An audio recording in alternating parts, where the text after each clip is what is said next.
Missed the key words though, Rose. Alive and wriggling. Ugh. Ew.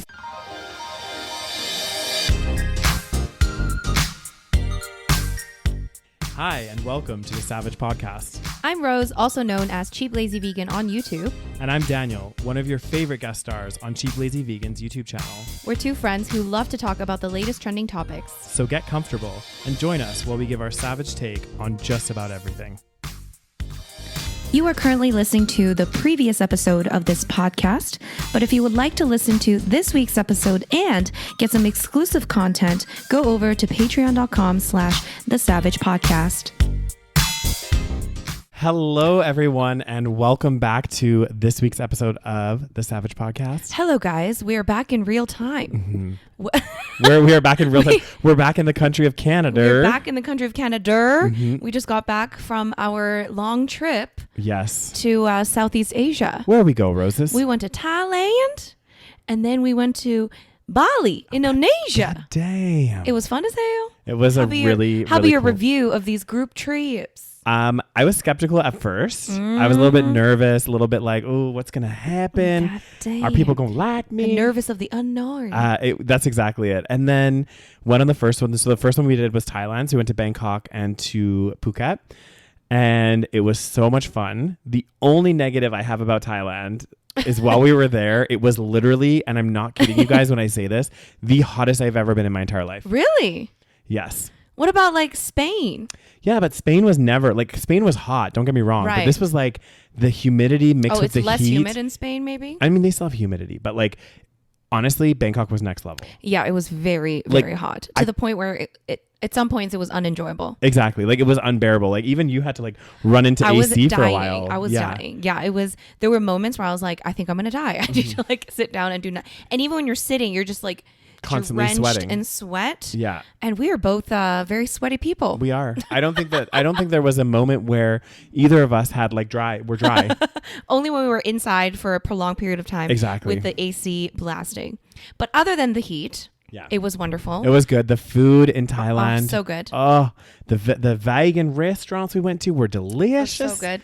And Thailand was a smaller group and it was really, really fun. And then we were in Bali. But wait, before we talk about Bali, we have to talk about the funnest boat ride we ever had in both our lives. Oh my fucking God. Okay, so, I mean, I feel like we're deterring people from going to Thailand. No, like, we're it's not. Hot as fuck. I was dying.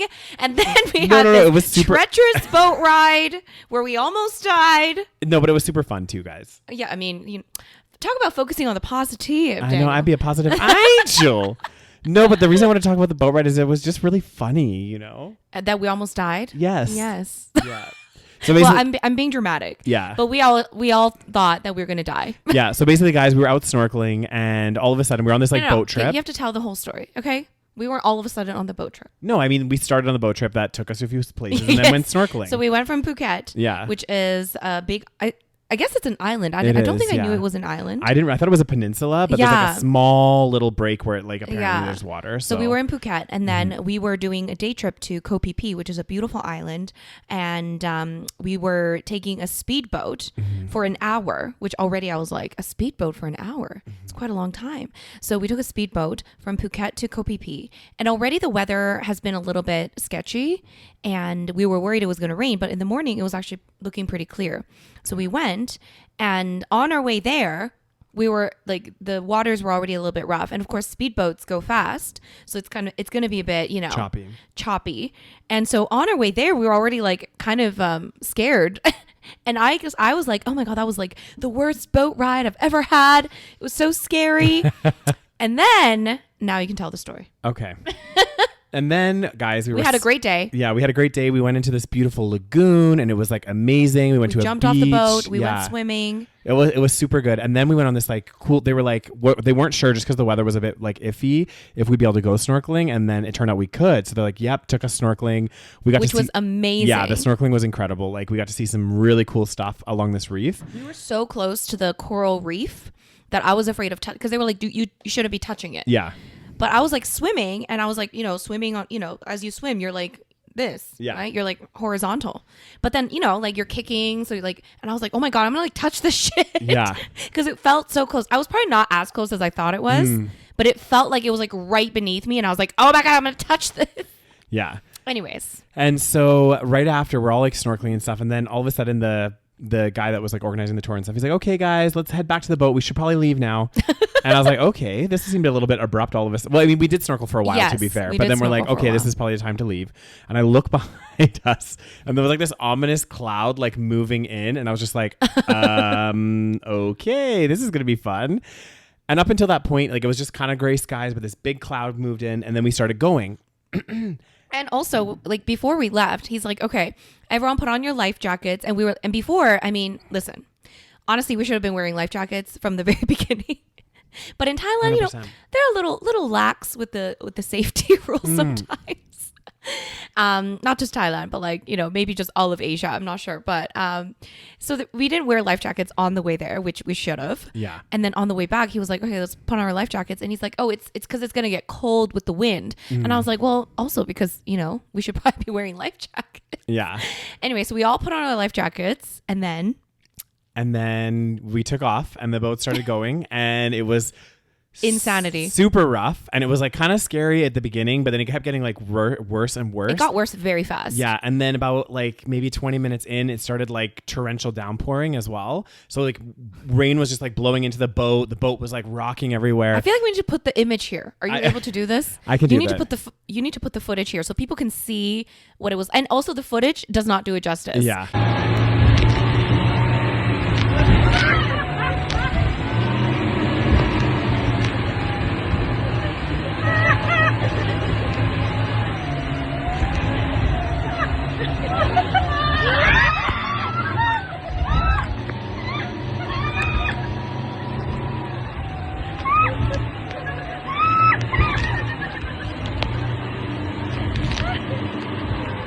It was so fucking scary. And I was like at the back of the boat, like, he's going to add this footage for I will. sure. Where I'm like fucking like, well, at first we were like crying. We were laughing. Because yeah. we were laughing, but also we're all terrified. Yeah. But it was also like hilarious at the same time because we're like freaking out so much. Like every single time because it would just like, I don't know how to describe it. It was just like bumpy as fuck. And it felt like it was going to fucking flip Well, and over. at some points it tipped side to side. Yeah. So at that point I thought, oh my God, we're going to it's going to flip. Yeah. And then we're just like, oh my God. And it was just like going. And it was like, we're going to have to do this. And I think what freaked me out the most is that we're like, we're going to have to do this for like an hour, if not longer. Yeah.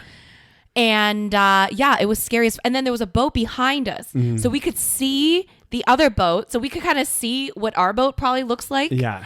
And the other boat looked like it was seriously just like, I saw like, I swear, like half the bottom of the boat. Because I was like looking at the boat and I was like, oh my God, I cannot look at this boat because I feel like I'm going to like have a panic attack. Well, then at one point, one of the boats started coming really close to us. And I thought the Yes. two boats were going to collide. And I was like, oh my God, what the fuck what is happening? Get me off this boat. And it took an was hour and a so half to get bad. back. Yeah, so it was really bad for probably like an hour. And then it got a little better. Yeah. Or maybe we just got, no, I think it got a little better. It was terrifying. Yeah. As I'm on this boat, all kinds of thoughts are going through my head. I'm like, okay, so if this flips over, at least the water isn't cold. Yeah. So I could probably swim, but am I going to get killed on impact? Like, am I going to like hit my head on the boat and like die? Because you know what I mean? Like, Yeah. because you could. It's a speedboat. It's dangerous, you know? Yeah. I'm having all kinds of thoughts. Or am I going to get pulled into the water and I can't like swim up fast enough? And you were right next to the propellers as well. God damn, Daniel, it'd be scary as hell. I know. I think the only saving grace, the only thing that kind of calmed me down a bit was that the crew, the boat crew, they were just chilling. Yeah. Like they were just like, on the back, they were standing, no life jackets, just standing there, just chilling. And I was like, and we even asked the crew at one point, we're like, is this normal? And they're like, yeah, during this time of year. Yeah. And I was like, oh, Jesus fucking Christ. I know. And then we're like, so is there any point in which like they don't do these boat rides? Because like that was pretty severe. That was very And they're like, severe. yeah, when it's really bad. I'm like, okay, so how bad does it have to be? Yeah, how bad does it have to get until you guys don't go out? Like, that's kind of fucking scary. It's fucking scary. Like, what the hell? I was like, what are the headlines going to look like? Canadian vegan influencer brings group on boat ride. To their death on the island hopping tour to Phuket. Oh God, seriously. I was like, all kinds of thoughts. Yeah. I was like, how do I survive this? Like, oh, anyway. So we survived the boat trip. We all had a great laugh about it afterwards. We all survived. It's all going to be in all of our memories, quite cherished. Forever. Yeah, I'm going to cherish that memory and be like, you know what? We survived it. Exactly. They should sell shirts that says like I survived the boat ride or something. So that was fun. Then after that, we had a few more days in Phuket, and then we went to Bali. Yeah, it was very these trips are very jam packed. A lot happens. So it feels like ages ago, even though it was only like 2 weeks ago. Well, and I thought too, like, because like as part of like the itinerary and stuff, there is some downtime. Yeah. And there, to be fair, there was some downtime, but like I thought there would be a lot more. But I actually really liked how literally so much stuff is packed in. So you're like, you see and do so much. Yeah. Yeah, you do so much. And then we did we went to Elephant Sanctuary in Phuket, which was really, really nice. And be careful though, if you go to Thailand, don't just go to any old elephant sanctuary, because they will call anything an elephant sanctuary.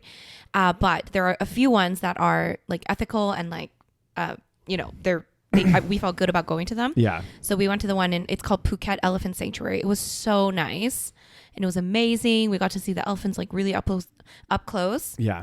And they do a lot of like work in rescuing the elephants. And then also the last time I went to Chiang Mai. I think it's called Elephant Nature Park. Yeah. So those two I definitely recommend. I haven't gone to any other ones, but those two are definitely amazing. Yeah. So we did that. And it's also nice just to travel with a bunch of vegans. Oh, it's because so then it's nice. like even on your days off or your breaks, you have a group of people to like go check out vegan restaurants with. Yes. And everybody's vegan. So it's like it's so easy. Yeah, it's kind of nice because then other people will also find restaurants for you. Like you don't even I didn't even really have to think about restaurants because everyone's like, oh, did you try this one? I'm like, no, I'll go there. You know, like it was so that part I really loved. Yeah, it was so nice. Yeah, traveling with other vegans is great. Yeah. And then we went to Bali. And Bali was also amazing. Oh my God. Bali was less hot, which was really nice. Bali was the perfect temperature. It was like I want to say it was like between like 28 and like 30. Maybe. Some moments I did feel hot, but because I experienced Thailand, to me it was like not that much. Yeah. And you constantly had like a nice sea breeze in Bali. I don't know. Bali just was like perfection. Yes, you loved Bali. I really did. I loved like everything, every shop that you go into, I feel like, or not shop, but like restaurants, cafes, they all have like a Bali aesthetic, you know? Everything is very Instagram. Everything. Like, no wonder all the influencers go to Bali. Exactly. It was like you would just go into like a regular restaurant. There'd be like a freaking shrine in there. There'd be a water feature with a stream that goes through and so lily pads. And you're like, what the fuck? Where am I? And then you'd go to the coffee shop next door and there'd be like swings on like this temple mast. Like it was like crazy. Yeah. Like they're very religious there. They're very Hindu. The Hindu is the big religion in Bali. So everything is kind of like like inspired by that aesthetic, I feel like. And also they have like temples everywhere. They build like a shrine and then like they build houses like around the shrine. Yeah. It's just beautiful. It's beautiful. And like the first hotel, like both the hotels we stayed at were nice in different ways.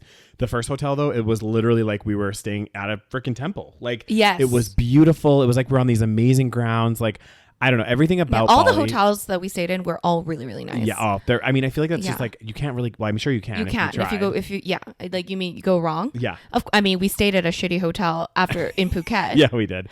So basically, so if you guys don't know, like these are basically planned group trips that like I hosted and I brought Daniel as my lovely +1. Yes. And so Thailand was 1 week and then Bali was 1 week. So these are two separate trips. And so after the Thailand trip, me and Daniel, we took a few days of a break in Phuket from the treacherous, strenuous trip that strenuous trip. But they are quite full on. So like it does take it out. Like it does like get you a bit tired. So we did stay a few days after in Phuket and we booked a different hotel and we were like, let's just book a cheap hotel. But the pictures looked decent. It looked nice enough. We're like, we don't need like something glamorous. Like we just need a nice hotel. To be fair, it was very cheap. So I will just be like, you know what? That's fine. Yeah. But it was very different from the other ones that we stayed in. It was a completely different aesthetic. Yeah, it was very different aesthetic for sure. It was 2 single beds in a room that was about the size of a closet. It was smaller than this room, I think. It was smaller than this room. Maybe the same size. Including the bathroom. Yes. Same size as this room, including the bathroom. And it smelled like cigarette smoke. Yeah, that was lovely. And it was right beside a main road. Well, not main road. No, it was right beside a pub, a sports pub. Yeah. And on the first day, it was worse the first day because they were playing like, I think it was Women's World Cup. It was, I think. And so like a huge crowd had gathered and you could hear like everything. Anyway, it was fine. It was a lot. And then going to Bali, it was like nice. It was like a kind of change of pace and stuff. The only downside to Bali, which I didn't realize before I went there, and I didn't. Bali and Thailand. Yeah, and Thailand, to be fair. Mostly Bangkok. But yeah, Bangkok more so, because Phuket wasn't so bad. Phuket was fine. Yeah. But like. Well, not fine, but it wasn't as bad. Yeah. But Bali, it literally, like, the traffic was so bad. Because it's a different bad than Bangkok, because Bangkok, it's so bad just because there's so many cars and it's so congested. Whereas I felt like with Bali, because the way it's been designed, everything is these narrow roads that go everywhere. There wasn't as many like highways or things to get on. There's like no highways, exactly. basically. And so you have these narrow roads and you have cars coming both ways, right? And motorbikes and stuff. But what would often happen is like, because it's so narrow, like half the time, like two cars could barely get by each other. So you'd have to like always have these stops and flows. So like overall, I'm sure if you looked at all the cars and stuff, there wasn't that many, but it's because it was so very small congested. space. Yeah. It was like, it would take you like, it would be like, oh, it's a 15-minute walk or like a 40-minute car journey. You know what I mean? Like Yeah. it was crazy. Like, yeah, some of the traffic was really bad. And I don't remember, because I was in Bali in 2011, which is obviously many years ago. And I don't remember the traffic being this bad at all. I don't even remember the traffic. Maybe it was, but I don't remember it. Like, yeah. I don't remember at all like that. It was this bad. So I think it's gotten obviously very popular with tourists in the last 10 years. Yeah. Which I think it's safe to say with Instagram and everything. Oh yeah. Well, and Bali and is Eat, Pray, Instagram Love heaven. is Instagram heaven. And then the movie Eat, Pray, Love, you know. So I think that made a big like impact on the tourism industry. Sure. So yeah, the traffic was very, very bad. But other than that, Bali is beautiful. Oh my God. It is stunning. And also you have to be careful of the lack of sidewalks. Yes. We got there and then like we went for a walk right outside our hotel. And like the thing with Bali is, I don't know why, I guess they just haven't developed it enough. Yeah. But on the sidewalks, I mean, again, if there are sidewalks, usually there aren't. So you kind of have to like just walk on the side of the road. And the cars are already packed. And the cars are there. But then there's like random giant holes on the ground. So you have to be very careful when you're walking around Bali. Yeah. Because I'm like, I could easily fall into any of these holes. Oh yeah. Imagine Like- coming home super drunk. Yes, you got to be very careful. Yeah. But yeah, Bali was amazing. There's so many vegan restaurants. I mean, we haven't even touched the surface. I feel like there's so much more I want to try. Yeah. I definitely want to go back for sure. Thailand, I would go back to a different side of Thailand, I think. Bangkok is like a lot. Yeah. Bangkok is it's really cool. There's a lot of cool things. if you have never been to Bangkok, I Yes. think go. But like once you've been there a couple times, you know, it's a lot. It's a lot. It's a huge city. Yeah. But apparently it's one of the top destinations of the world. I was very surprised. That Like does it's one of the surprise top 5. Which surprised me a lot, actually, because I feel like Thailand is a very well-traveled place. Yeah. But I don't know, like top 5 sounds like a lot. But do you think it's like partially because it's like a starting point into Thailand, maybe? I don't know. I mean, yes, for sure. Yeah. Like for people going to Thailand, for sure. I guess I just never knew that so many people went to Thailand. Yeah. But yeah, apparently it's one of the top 5. Yeah. And Which is wild. Which is wild. And like the thing with Bangkok traffic is, what was the reason that it was so? So I Googled this because I was like, there's other cities I've been to that Yeah. have lots of people and, you know, the traffic isn't quite as bad. It's always bad when you have more people, obviously. Yes, but Bangkok was on a different level. Yeah, Bangkok's exceptionally bad. And I think there was a couple of reasons. I remember I Googled this, and the one reason was like the transit infrastructure. They have some trains and stuff, but it wasn't built up enough. Right. And then they don't have a subway. Yeah. Which is kind of surprising. Yeah. And the other reason, they have like a SkyTrain, right? Yeah. Yeah. The other reason they said is actually the infrastructure or the way the roads were built, it basically it supports, or there's more cars than what the infrastructure supports by a factor of 8 to 1. So like it's been built for one car and there's 8 times Oh my that. God. And that's why the traffic is so That's bad. insane. Yeah. That was some stat I read off the internet Yeah. or whatever, but it would make sense because literally, oh my God, everywhere we went in Bangkok. Yeah. It was like you're stuck in traffic for hours. Yeah, it was pretty bad. Yeah. Like imagine that's your day-to-day driving. It's very stressful, I Yeah. think. So yeah, Bangkok, if you go, I recommend, you know, trying to take the Sky Train or something. Yeah. Or walk if you can. Or walk if you can. But Bangkok's such a big city. It's huge. It's huge. It's huge. And sometimes like you do need a car to get around. Yeah. So it's a bit difficult. But yeah. Anyway. Still a cool city. There's tons to do. We went to like a couple of floating markets, which were really cool. Yeah. Basically you get on a boat and then you buy shit like, you know, from other boats Yeah. or from like the market there. And we went to like a different floating market. I mean, we did a lot of stuff. We did a railway market. We did a railway market where they basically have this market along, like on either side of a rail, like a little train track. That was stressful. You were very stressed. I was too much. Yeah, for you, because you really hate big crowds as well, Well, right? it's I don't mind them so much. It's when it's a big crowd of chaos. Yeah, it was chaos. Yeah, like a big crowd in a direction. Okay, cool. I can. But deal it with was. It wasn't like insane.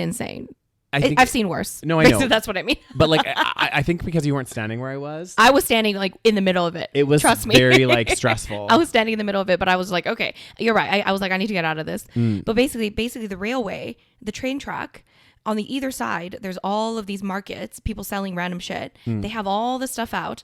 And then when the train comes, to be fair, the train comes very slowly. And it's infrequent too. I think it's a couple times a day. So when the train comes, they like everyone, all the market people, they clear all this stuff off so that the train can pass. Yeah. So that's like a big kind of tourist attraction. Yeah. So we were there, and that day was hot as fuck. I Oh my almost God, it died. was so hot. But yeah, still really cool. Bangkok is really cool, but it's like a lot. Yeah.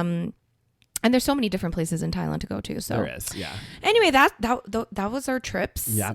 Now we're back. We got back last night very late, Oh, so we're kind of exhausted. Very tired, guys. Like this was a struggle to do this today. I'm like, oh God, do we have to? We have a tired and hangry Daniel. A great combo, I would say. My favorite combo is hungover Daniel. So unfortunately, we did not get drunk last night. No, oh God. All right, Bad guys. idea. So hopefully you enjoyed our pre-recorded episodes. Yeah.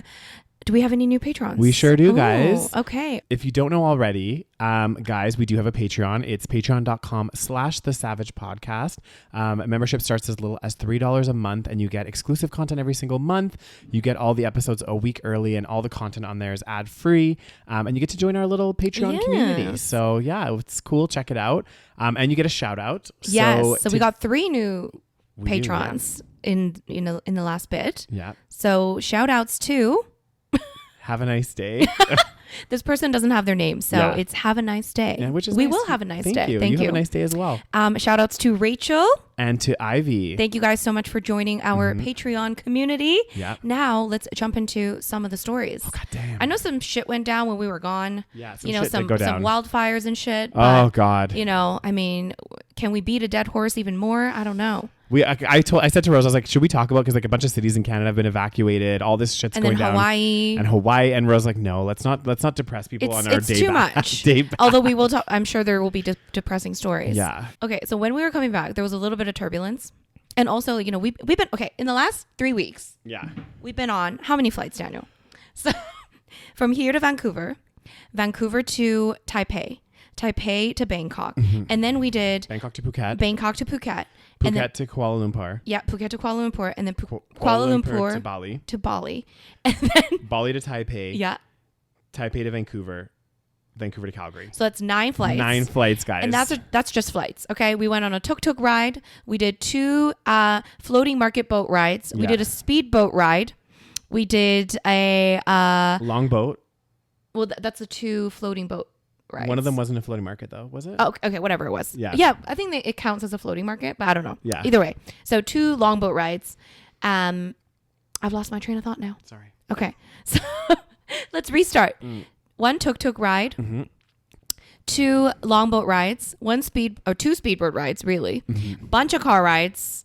And then in Bali, what did we do? We did Motorcycle motorcycle. we went in vans all over Lots of vans. Yeah. So like all kinds of transportation. And I was thinking to myself, I think as we were coming back, there was a bit of turbulence. And I was like, my God, we're putting a lot of trust in all of these random people that we don't know to get us to places safely. Yeah. And That leads us to the first story. and that ties into our first story, guys, which I guess this news broke that nearly 5,000 pilots licensed to operate in the U.S. were investigated for allegedly falsifying medical records to hide conditions that could deem them unfit to fly. So this is a report that came out by the Federal Aviation Administration. And I guess a lot of these pilots... in the USA. In the United States of America. Oh, where I guess, I guess there's a lot of pilots out there. Well, not a lot. 5,000 is a lot. 5,000 is a lot of people. And I guess a lot of them, this is their bread and butter. So if they have a medical condition, they're like, I want to hide this so I can keep making money. But then it's kind of scary because, if they're deemed unfit to fly, then why the fuck you flying? Exactly. So they're the pilots, all military veterans.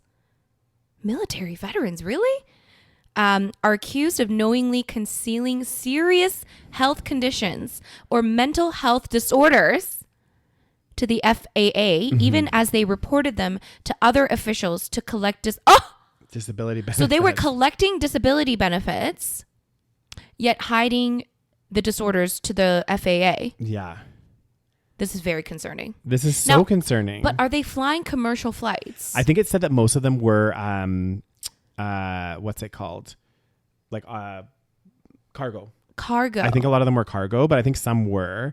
Oh, yeah, here we go. Of the pilots under investigation, about 600 are licensed to fly passenger airlines, while the rest are holding commercial, which is for cargo and other companies. But still, 600. commercial still. Yeah. Flying cargo around and shit. Everything. Yeah. But especially with passengers, 600 are licensed passenger airline. This is very concerning. Yeah. Like, is there no... To me, it's concerning that they're just taking it kind of at face value. Yeah. You know, why wasn't there checks and balances? Well, this is what's come up here. They're saying that this is bringing more light to criticize the FAA's medical system screens, which often rely on the individuals to self-report their conditions, which I feel like that shouldn't be a thing. Like, there should be a way to cross-reference if someone's claiming like disability. And also, if they're claiming disability, isn't there a way to like? And I know that, you know, for medical records, you know, a lot of it is it should be private, but when you have a job that relies on it, I don't think that privacy should be the case, right? Like, and obviously it shouldn't be. Exactly. Very concerning. 600 people that were flying your fucking airplanes, guys. This is insane. Are not deemed to fly. Okay. So now they have hired, or they've allocated $3.6 million to hire new medical experts and staff to re-examine certificate records for the pilots under investigation.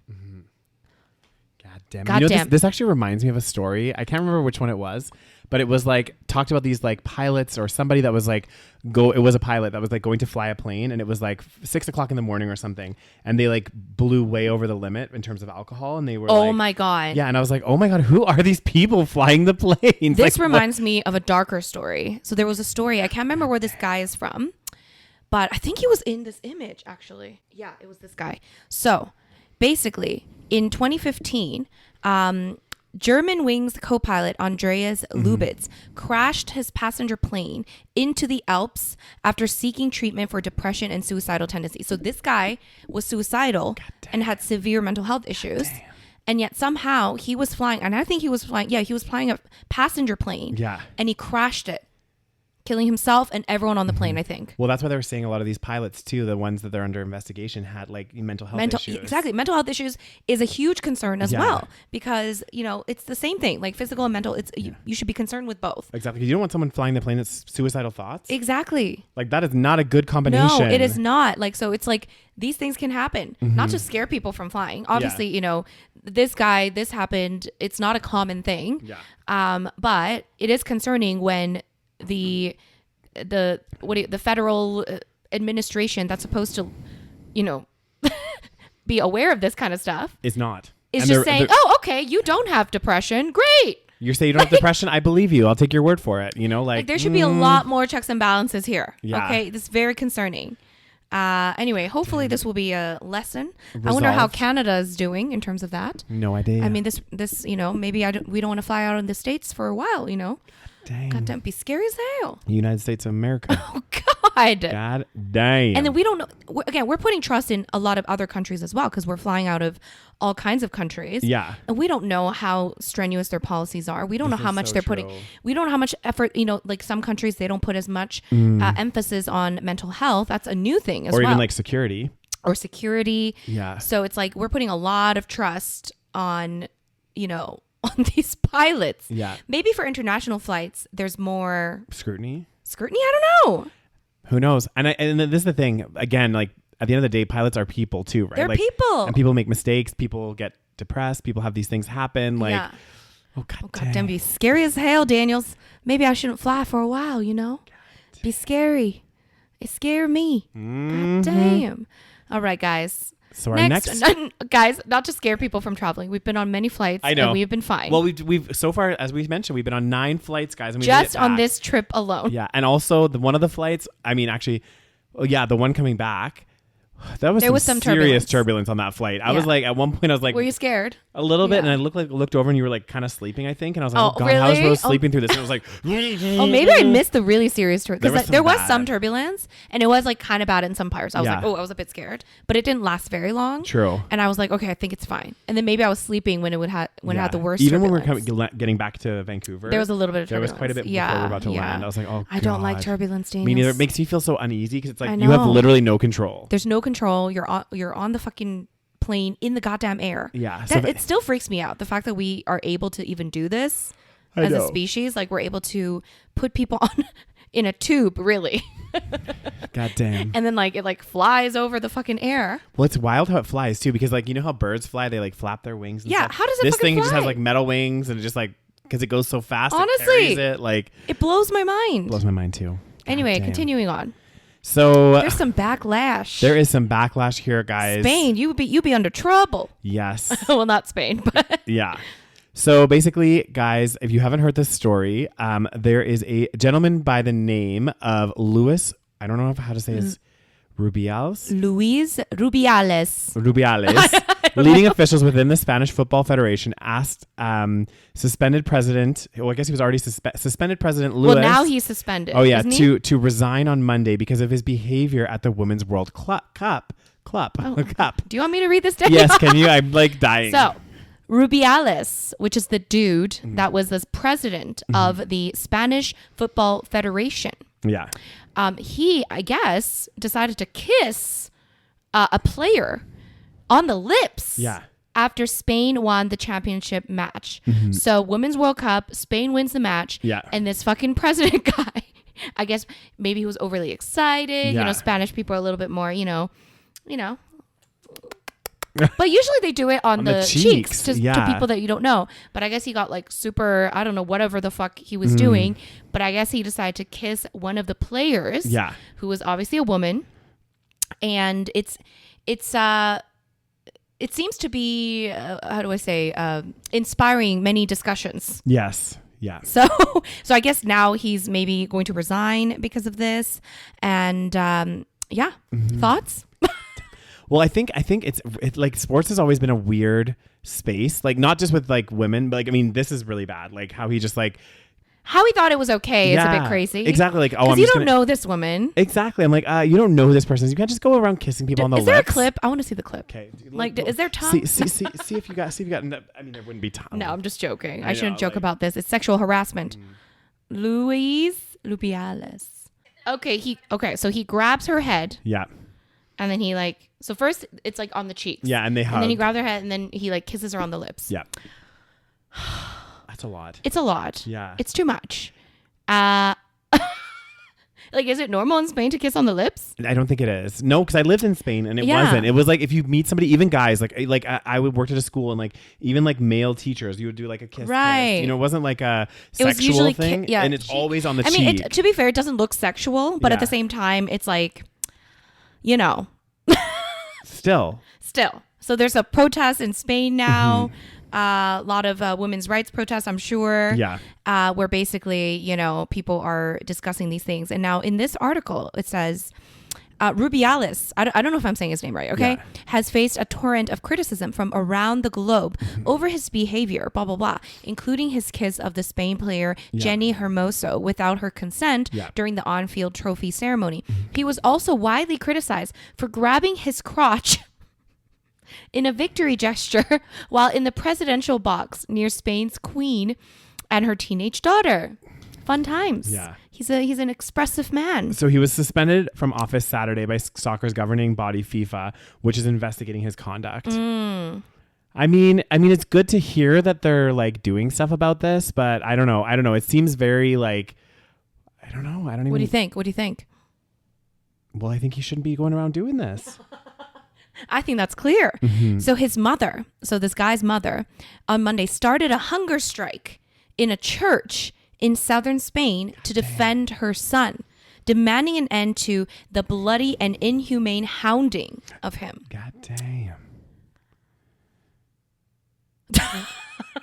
Do you think it's too extreme that they're suspending him? No, I don't think that's too extreme. Yeah. I think it's fair. I think that there needs to be more discussion though around, you're right, like sports are weird. Yeah. Okay. I think also they're just a generally toxic place. Yes, that's what I In mean. many it's ways. generally toxic. So I think he's just a symptom of this. Yeah. But like, guys especially, they'll do all kinds of crazy shit, I'm Like sure. grabbing each other asses. Exactly. Doing all this stuff. So when it's a guy, usually like this discussion, like if it was a guy that was on the receiving end of the kiss, I wonder what the backlash would have been. It would have been different probably. I don't think there would have even been backlash. Yeah. I feel like they just fucking, what we talk about. It's very homoerotic. It is. Honestly, guys, whenever I see sports, I'm just like, I should get more into sports because it is. They're like grabbing each other's asses, like fucking making out on the fucking grounds and shit. I'm just like, what is going on here? Maybe not the making out part. No, I know, but I feel like, yeah, if a guy kissed another guy, if it was another guy, I do think it would have been a different reaction. Yeah. Well, there's so much, honestly, whenever I hear about like, especially like these big sports leagues and stuff, there's so many like toxic things. Like, do you remember there was like the that huge controversy around, I think it was women's volleyball or something, and how one team wanted to wear like longer shorts or something. Yes. And like the confederation of like this shorts policy or whatever, which was like all old white men were like, no, You need to wear the short shorts. you need to wear the bikini bottoms or whatever it was. Like, right. things like this. Like it's so misogynistic. Exactly. It's like even think about tennis. The guys wear like a full t-shirt This and is like, true. And the girl have to wear this the little tiny dainty skirt. Yeah. And it's like, I mean, I get it that there's shorts under and stuff, but it's like, come on. Like, I know. And there's no like leeway there. Like it's very like that. And then also think about on the flip side too, with like men's sports, it's like homosexuality, for example, is very frowned upon. And like, even if a player is gay, like their management team and stuff is like, keep it under don't wraps. Ask, don't tell. Oh. God, exactly that. Don't ask, don't tell. Don't ask, don't tell. So so I think, okay, yes, there should be backlash for sure. I think that for sure, like we need to talk about it. We need to discuss. I think it's a good time to discuss like whether this is appropriate. Obviously it's not. I don't think it's appropriate to like kiss, especially like the way he did it too. It was very like, like I know, like grabbing her head. But do I think that he meant anything? Like, I don't want to defend him. Yeah. But I do think like maybe he's not like I don't want to be like, oh, he's like a sexual predator or like, you know what I mean? But do I think he should be suspended? Do I think there should be consequences? Yes. Do you see what I'm saying? Do you think I'm too lenient on him? Don't know, Rose. I mean, I don't know this person. Maybe he's done crazy things in the past. Yeah. I think he was in the moment and he did something that he shouldn't have done. Yeah. So I think it's a time to reflect and discuss that that's not appropriate. Yeah. I think it's more that, maybe in sports, maybe he's used to doing this to men. I don't know. Exactly. Fuck, I don't know. God damn. But is it fucking inappropriate? Yes. Yeah. I mean, what would you do if someone just grabbed your head and fucking laid one on you? Oh God, it's weird. And I'd be like, oh God, get away. Yeah, it's too much.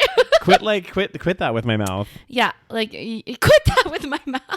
Like, get away from me. Like, what are you doing? Yeah, he raped her face. It's not good. That's not okay. It's not okay. And like, especially again, like, yes, the thing is, it's a professional setting as well, right? Yeah. It's sport. That's the thing with sports. People get super fucking riled up and they do things that they probably would not normally do. Yeah. Like even sports fans, they go crazy and they like, fucking riot if their fucking team doesn't win. It's like, come on. Okay. I never understood that either because I'm like, it's not like you're playing. I know. This is the thing. Okay.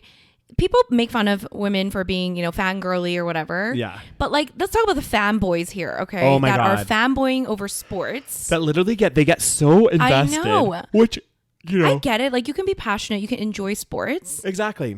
And I do find it kind of hot when a guy's like really into sports. I'm like, yeah, yes. but not when they're like insane. I know, true. Not when like, they're crazy. If they watch sports and they, follow it or they play sports, that's, even better. Exactly. But if they're like so obsessive. Yeah, but then they get so, like, I get it. You have your team, you cheer for them, but they get like so it's involved. Like all their and I'm pent up, like toxic male energy that they have to release somehow through the sports. I always think to myself, I'm like, you're not actually on the field. Like, I would understand you getting that passionate if you were fucking playing, but you're not. It's like nothing you can do is going to impact not this. Even when you're playing, you shouldn't get this crazy, I know. Like, But I would understand it fucking more. game. Yes, totally. Yeah.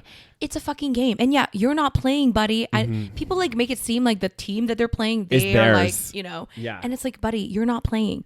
I get it. You can be excited or sad. And like yelling at the TV is gonna have some influence on like how it's Exactly. yeah, come on, give it some defense. Fuck yeah, get in there, Morales. Ah. I mean, that part, like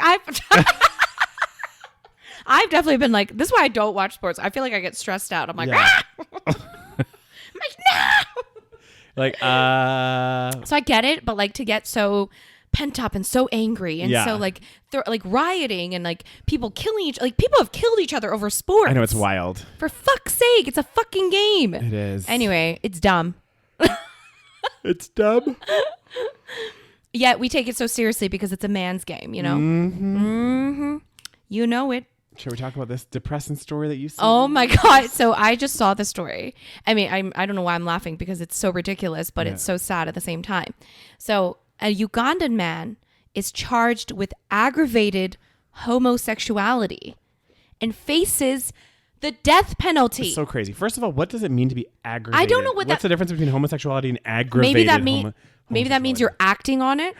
So like maybe if you're just homosexual, that's a different crime. But if you're acting on it, it's aggravated. I don't know. So basically, the authorities have charged a man with aggravated homosexuality, which carries a possible death penalty. In the first use of the charge since the enactment in May. Oh, so I guess this is a new thing. So in May, an anti-gay law has been enacted. Yeah. And now this is the first, Like, which is kind of surprising. It's like a new law. so the law has widespread support in Uganda. I mean, I'm shocked. I mean, not shocked, but it's like, a very religious country as well. but I has think. drawn pressure obviously from abroad. As Yes. you know, the World Bank earlier this month announced a decision not to consider new loans to Uganda because of the Right. law, drawing an angry response. And this is another thing too. It's like, you know, again, we're a global economy, so if countries are doing things that we don't agree with, Yeah. we have the power, Sanctions. yeah, to do sanctions and to do things that we think is not great. Right. The suspect is identified as a 20-year-old. I don't know what Peasant in quotes. Yeah. Well, I guess because it's such a demeaning term. Yeah. So basically, it's a 20-year-old person that's not financially doing well Yeah. in the eastern district of Soroti, who was charged on August 18th with having unlawful sexual intercourse with a 41-year-old man. What about the 41-year-old I know man? what's going on with him. I think I saw another article that's saying both were like potentially being charged. Anyways, basically aggravated homosexuality is defined as cases of same-sex sexual relations involving a minor. Yeah. Is a 20-year-old a minor? I don't think so. And also, shouldn't the 41-year-old be charged if the 20-year-old is a minor? Yeah. Anyway, and other categories of vulnerable people or when the perpetrator is infected with HIV. The charging document does not clarify the aggravating factor in the case or say how the victim may be part of the vulnerable population. It says the offense took place at a sports stadium in Soroti. So yeah, a suspect convicted of attempted aggravated homosexuality can be imprisoned for up to 14 years under the new law. Oh my God. It's so crazy. Homosexuality is criminalized in more than 30 of Africa's 54 countries. Remind me not to go there. Oh God. Like not all of Africa. So No, I 30 of 54. But like, yeah, I wonder, do not go to those countries. I wonder, like, for example, if I had a partner, right?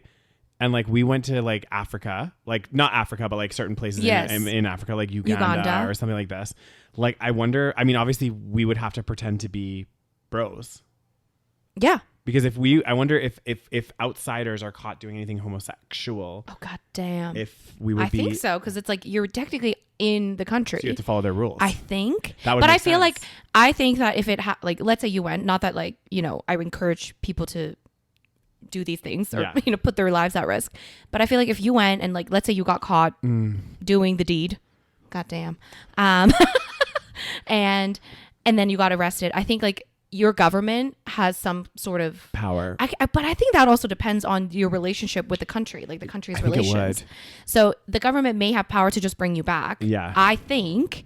I'm not sure.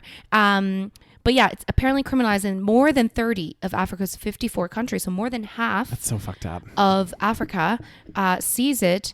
Some Africans see it as a behavior imported from abroad and not a sexual orientation.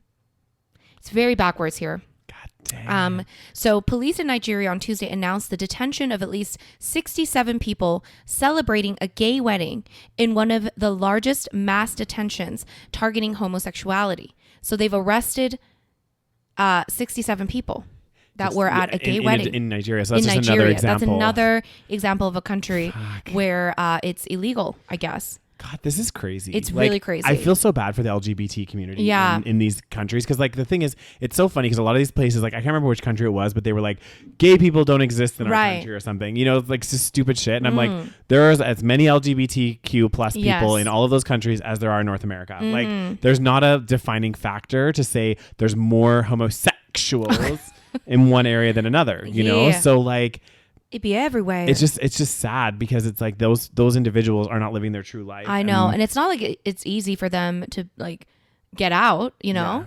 Their lives are there. Exactly. Their lives, their family. Maybe they love their country. Maybe but they can't afford to leave. Exactly. You know, all There's kinds so of many things. different factors. Like, and yet they can't express themselves. God, I'd be terrified. I would be so terrified to be there and be gay because it's like let's say I meet somebody I like, I couldn't date. I couldn't you couldn't openly date at least. Yeah, and this is beyond just social stigma. This is like you're gonna get fucking arrested and killed. Potentially. Death penalty. Oh God, I really hope it doesn't go to that level. Because that's just like, come on now. Like, and the fact that this new law passed in May. It's so bad. Like that's crazy. This new president must be insane. God damn, it'd be so sad. Like it's just so sad. Like we just need more education around this topic. Yeah. Because I feel like even in Korea, people probably still think there's no such thing as gay people. Yeah. Because like I said, we jokingly talk about this, but I feel like Korean people, like living in Korea, they have no gaydar. Yeah. And I always joke, so like if I brought Daniel to Korea, people would think like he's like my fiance or something, or like my boyfriend. And like, because people just, and I mean, also like, obviously you're not like presenting, but even if you presented super gay. Yeah. Whatever that means, but like, you know what I mean? Like super feminine. Crop tops, mesh shirts. I feel like people would just be like, oh, he's interesting. Yeah. Like, he's a character. I feel like a lot of people just like don't, they have no gaydar because they don't acknowledge that they exist. You know what I mean? A lot of times. So I saw this TikTok and I was telling Daniel about it. This guy that's like super gay as fuck. Okay. Like very obviously gay. He was like, he made this TikTok being like, guys, Korean people have no gaydar. I guess he like lives in Korea or like goes to school in Korea. Yeah. And he's like, Korean people have no gaydar, because I was talking to my friend in one of my classes who's a girl, is a Korean girl, and telling her how he's like gay and stuff or whatever. And then apparently she made some comment like, oh, does that mean like you and I are like not a thing or something like this? And he's like, come on now. I am so fucking gay. And he like shows his outfit. It is like the gayest outfit ever. And he also just like, you know, very flamboyant, you know, and you're just like, how do you not see it? Yeah. But again, no gaydar because doesn't exist. God damn, that'd be wild to say. I didn't know gay people existed when I was living in Korea when I was a young kid, you know. That was like not a thing. I didn't think it was a thing until I was a lot older. That's interesting. I know. Isn't it interesting? Well, it should be taught in schools, but apparently now some places are revoking it from being in the education system. This is the thing. That's why it should be taught in schools, because we need to know that it's fine. It's a thing. It exists. It's out there. But you know, the USA starting to go backwards as well. The world is going backwards. I know. It's crazy. It's crazy. Anyways, so another wonderful story coming from Asia this time. Japan begins releasing Fukushima's treated radioactive water into the Pacific Ocean. Okay. Prompting strong rebuke from China. Now, it is treated. Now, we don't really know what that means. I think the reason why there's a lot of backlash is because, so obviously Fukushima, this is like fucking, you know, radioactive water. It's like potentially very toxic. Okay. But it's been treated, quote unquote. So they say it's safe. Yeah. Now, do we trust the Japanese government? I don't know. Continue. Read. Well, no, it just said, so I guess Tokyo's electric power company began releasing treated radioactive water from the wrecked Fukushima nuclear power plant into the Pacific Ocean on Thursday afternoon. So this has already been happening. Yes. Executives of the company told reporters they would immediately halt the release of treated water into the Pacific if any issues were detected. See, this is why I'm not convinced, because I understand. No, I don't understand. It's like, this is very dangerous. Yeah. Right? Because we're talking about the Pacific Ocean here. Yeah. Here's the thing. it's not like the ocean is doing well. Yeah. Okay, the ocean is not Dying. doing well It's already. dying. It's fucking dying. We are on the precipice of something very.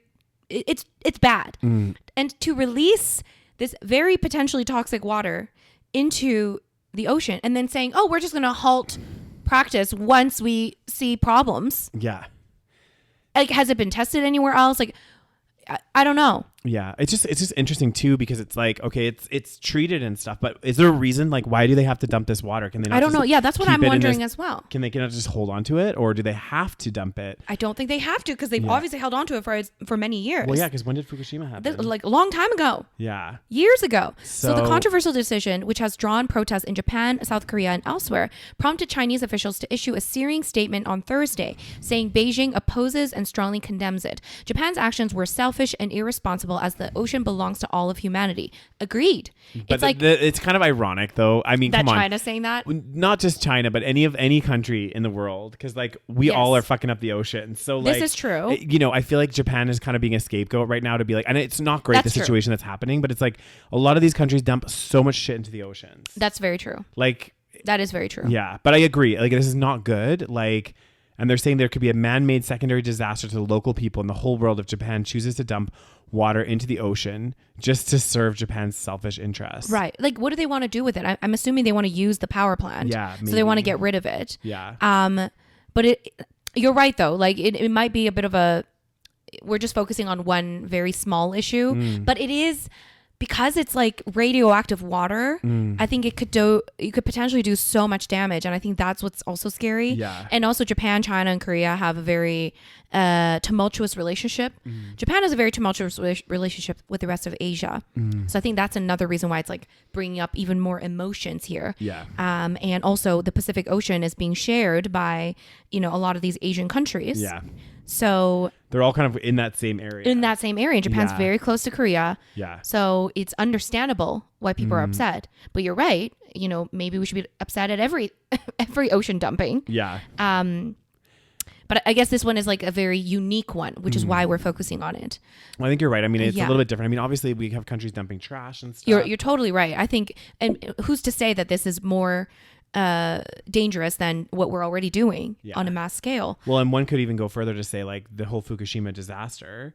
I mean, it was part of, obviously there's more going on and everything, but a lot of that nuclear, like that was done by the like U.S. bombing, Right. Like the nuclear bombs that Yes. were dropped. So it's kind of, okay, so whose responsibility is it as part of the world war that we were all in? You know what I Oh, mean? God. And Japan has to deal with it. Oh God, I mean, yeah, one could argue a lot of things. They could. There's many different There's ways. many layers. I'm not justifying it by any Many means. layers. And you could, I mean, Japan also did, Pearl Harbor. Yeah, exactly. They were just fighting fucking each other, okay?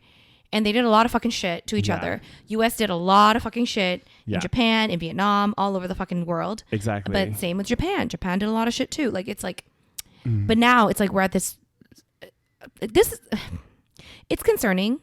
But apparently, international experts have asserted the treated water meets safety standards.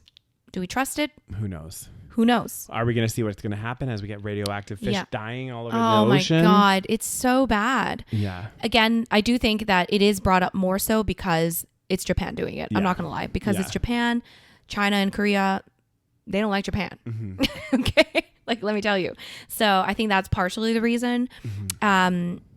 And you're right. It's like, this water is probably safer, potentially safer than a lot of the other shit that we're releasing into the ocean. I mean, at least it's treated. I mean, we don't I don't know what to that means. what I know like, exactly. how do they get rid of it? Exactly. So I'm not sure I'm not sure either. what that means. Like, can people live in Chernobyl? Is that open now? I don't know. Is that treated? Can you treat all think- nuclear shit? All fucking, what do you call it? The radioactive shit? Can you treat it all? I don't know. It's God fucking dang. scary. It is scary. And sometimes you don't see things until generations over. Well, this is it, and they might be long-term effects. So, who the f knows? God damn. I don't know. I think it's like even when they, It might be, By the way, I realize I'm getting them mixed up when I said What are you getting mixed Fukushima, up? because Fukushima was a nuclear power plant in Japan. Oh, that was a different thing. That Right. was different We're than talking about the World War II bombings. Yeah. So this is not the USA's doing. No. This was a result of like, I believe it was a tsunami or something that like, or like an earthquake. Right. That like disrupted. What was the place that nuclear was plant. the atomic bomb? It was Hiroshima and Osaka or No. Nagasaki. Yeah, something like this. Yeah, I should know. Hiroshima for sure. Yeah. Yeah, so you're right. I was also confused. I was confused too because I heard Fukushima and I was like, that sounds familiar. Is that where the other bomb was dropped? I just heard Japan. Yeah. Clearly, we're very educated on this. We know a lot about Japan. I heard Japan and I was like, oh, it's the bombing. But anyway, still, who's to say God damn, Japan has a lot of fucking... They have a lot of nuclear stuff. Nuclear shit happening over there. Are you okay? Like, Jesus Christ. God damn. I don't know, man. It's a bit scary. It is a bit scary. Next story. So this one. Another fun one. Have you heard about this? I mean, when you read it to me, yes. Yeah. Wear Chrome, Beyonce tells her fans. Fast fashion experts ring the alarm on concert attire. So essentially, the rise of these insane concerts, not that concerts weren't huge before, but I feel like concerts with Taylor Swift, Beyonce, who else is there? Somebody else. Yeah. It's become this like phenomenon where everyone has to go. Everyone has to be there. Everyone has to go. It's a big thing. And now, because people are going to these concerts, they buy all kinds of attire to go to these concerts. Well, and sometimes they're due. So what happened with the Beyonce concert? Why this is all of a sudden coming into focal light? She goes, Beyonce concert goers are rushing to fast fashion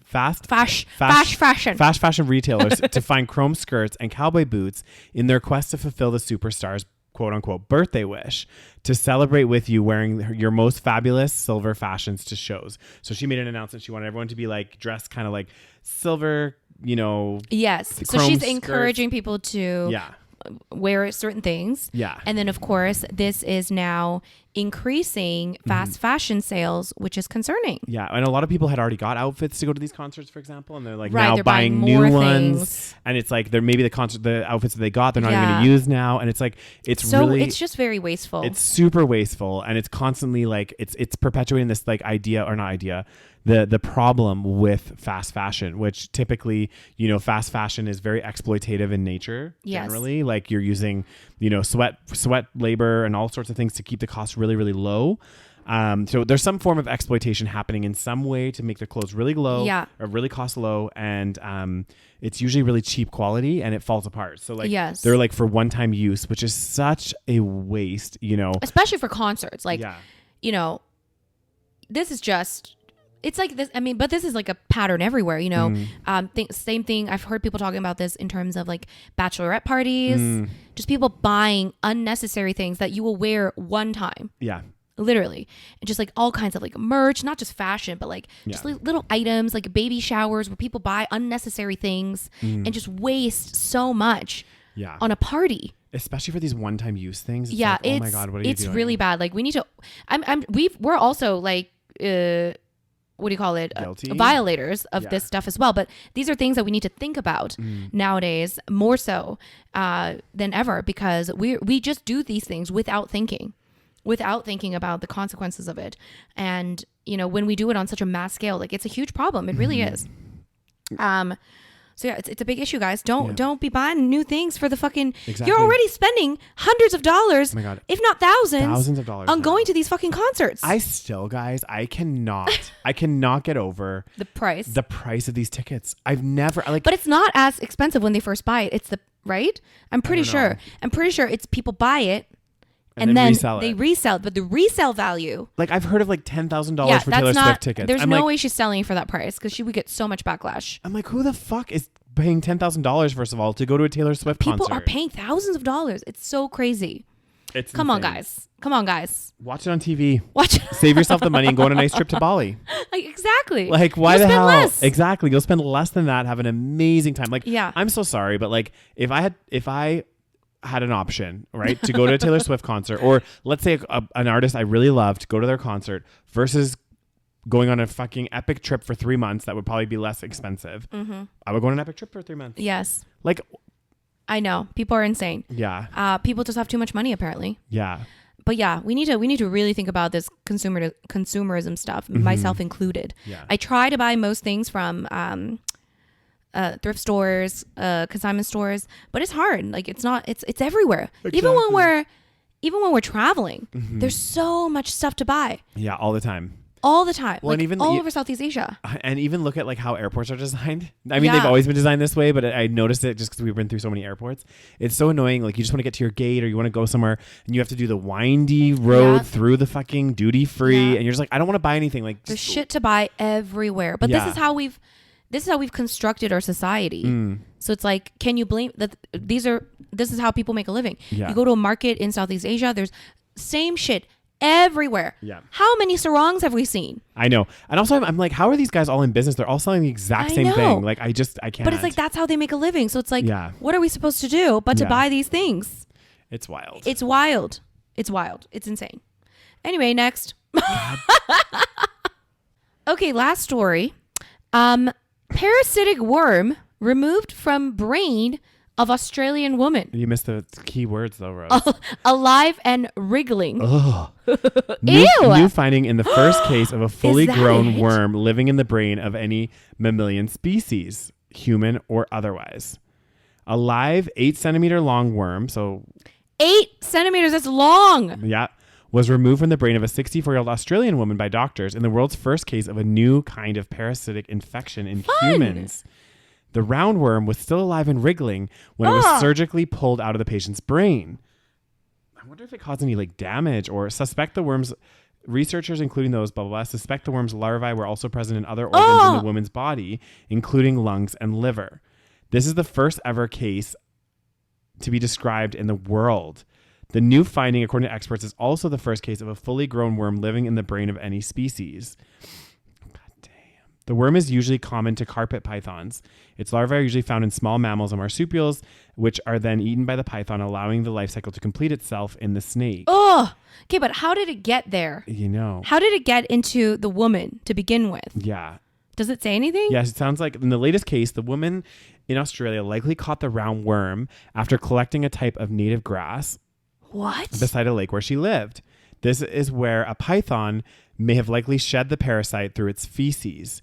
Roundworms are known to be resilient and capable of thriving in a wide range of environments. Well, clearly someone's brain. I know. They are known to cause stomach pain, vomiting, diarrhea, appetite, and weight loss, fever, and tiredness in humans. But they usually live in like a stomach. I know, like your stomach or like something like a that. brain makes no sense. I know. How did it get there? Doctors said the woman's symptoms first started in January 2021. She developed abdominal pain and diarrhea, followed by fever, cough, and shortness of breath.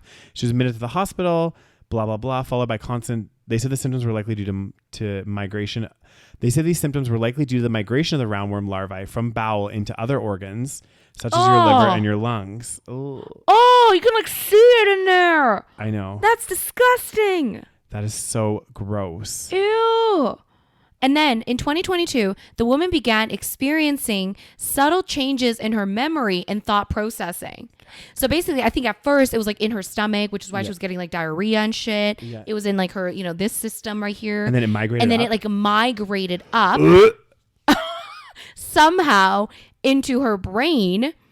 And so she started experiencing like forgetfulness and depression. And then so they did an MRI scan that showed an atypical tissue injury within the right frontal lobe of the brain. It was then that a neurosurgeon at the Canberra hospital found the unexpected 8-centimeter roundworm that was further confirmed by parasitology experts and molecular studies. Oh my God. So is she okay? They got it out. Yeah, okay? They got it out. I don't know. The researchers cautioned, and this is again going back to everything that's been going on, cautioned that the case highlights the danger of diseases and infections passing from animals to humans in a world where the habitats have increasingly come to overlap with each other. Thanks to us. Yeah. Thanks to our doing. Okay, we've gone into their habitats and we've destroyed everything, and now they're going into our brains. Right. Oh my God. It's fucked up. Thank God she's okay. Oh, is there more? Oh my no, God. There wasn't more. I mean, it scares me. It makes me think of like, all those like zombie movies where they're like, like for example, they like eat their brain. Or that like, you remember that Korean one? where that was like a parasitic worm. Was it a parasitic worm? Yeah. Like Kingdom? Was that one? Yeah, Kingdom. And it made people into like bloodthirsty zombies. Oh my God. I forgot about that one. Yeah. I forgot it was a parasitic worm. Yeah. Whew, you guys. And on that positive note. On that positive note, guys, thank you so much for tuning into this week's episode. We are officially back for some time We are. until Daniel leaves again. God damn, I'm gone again. He's leaving to Australia. Go in into just a the few land weeks. down under. Land down under. Going on another plane. God damn. You better hope you're not flying out of the USA. I know. God, I'm not. Damn. I know I'm flying through Vancouver. Oh, So God damn. Well, hopefully our Canadian pilots are a little bit more honest I'm in not their drinking on the screening job. process.